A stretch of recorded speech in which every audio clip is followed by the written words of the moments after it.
Hey everybody, welcome back. Just wanted to update you all and kind of wrap up the whole Raven story basically. So the last video I put up yesterday, as I was explaining, I was on the rocks neighbouring the actual nest site and seeing very little track or sign compared to my usual visits when I've been up there. So just after I finished that video, I turned to start making my way down the rocks, and right at the end of the ridge there, quite a lot of long white emulsion paint looking splashes and some interesting droppings that look like grouse droppings, but we don't have grouse up on the moor, and they wouldn't be up on the rocks there anyway, so yeah, I'm going to look into those. But still, the white splashes were, the quantity that were there were more than I'd expect to see from a jackdaw. So I thought, okay, that's interesting. There's obviously something. They obviously have been around, but still, you know, I didn't hear or see them whilst I was up there. And on the way back to the car park, just did not see or hear them in the area at all, which felt very unusual. So I made my way back to the car park, at which point I had my children with me, so that was most of my attention went on to them. Anyway, so we got to about 4:30 in the afternoon, and I was about to leave, and I thought I'd just go up there for another look. And basically a much more familiar experience. Way before I got there, I could see the rocks in the distance, and even though it's quite far away, you know, ravens are a very large bird. A fully grown raven is larger than a buzzard. It's our largest perching bird in this country, so a very big bird. And I could see it perched on, one of them perched up on the kind of peak where the nest site is, and also the other one was kind of soaring in the area, so it was a much more familiar sight. And again, even from this distance, the way ravens fly is very, very different from the other the members of the crow family, the corvids. Yeah, they've just got a much more strong, majestic, much more agile and aerobatic flight than, and they're soaring, a lot of soaring. So I could tell from the distance it was them, and you could just see, it just felt like the ravens. So I kind of headed over to the rocks, made my way up onto the tor, and they both just left basically. One went off into a tree in the distance, and the other one, I didn't see where it went. But again, this is quite different. So in terms of when I've normally been up there, and this relates to why it felt different up there in the first place, now I think about it. When we found the nest, it was in March of 2011. 2012, I think I visited in April, and the nest was empty. 2013, last year, again, we got there a little bit earlier than that, and we got to see the young in the nest. And when you go there, even though the ravens don't mob you or anything like that, but they stay quite close to the rocks, they're soaring around, they're being very vocal, and they're obviously a little bit agitated and kind of saying, you know, see you later kind of thing. So when we're up there, we don't tend to stay there too long.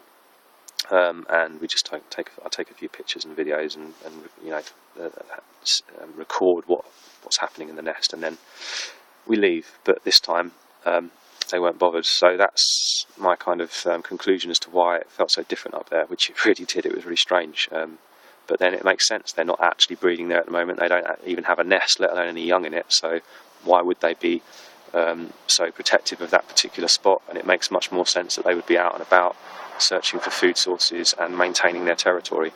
So yeah, so basically the good news is they're there, they're still present, and that means that I'm going to basically go up in every couple of weeks or so. Hopefully I'll be able to capture some of the nest being rebuilt and when it's completed, get some shots and videos of the eggs, and then kind of keep a record of how many eggs were laid, how many of the eggs hatch, how many of the young survive in the nest, and then how many of them actually fledge. Keep a record of that for myself, and also for the BTO, British Trust for Ornithology. And then I'll be sharing all of that with you. So stay tuned to find out more about the ravens. Basically, I'm going to hopefully document their time over this year's breeding season. So yeah, so all in all, a good day out, and really glad to be able to share it with you, and just glad that they turned up in the end. I'm going to be putting up a post over the next few days. Now that we're talking about this kind of, I've been to see a nest, and it may encourage others to do a similar thing. I want to make sure that I cover good nest monitoring practice in terms of legislation and just being responsible and not, you know, unintentionally disturbing birds at their nesting sites. You know, bird populations are in massive decline globally, and in this country, And even if they weren't, would you want to disturb them anyway? So I'm just going to be covering some of the good practice that we can use to make sure that we're not disturbing these animals when we're out. But the British Trust for Ornithology actually encourage people to, enthusiasts and beginners, to, if they can, keep records of nests in their locality, in terms of numbers of eggs, numbers of hatched young, numbers of fledglings, to add to their data to get an overall picture of the health of the bird populations in this country. So it's encouraged, but you want to make sure that you're doing it correctly to not be doing any unintentional harm or damage to the wildlife around us. So watch this space for that, and also more updates for the ravens. Thanks for watching, hope you've enjoyed it. And yeah, unfortunately I couldn't get any good pictures or shots of them because I didn't have my bino cam on me.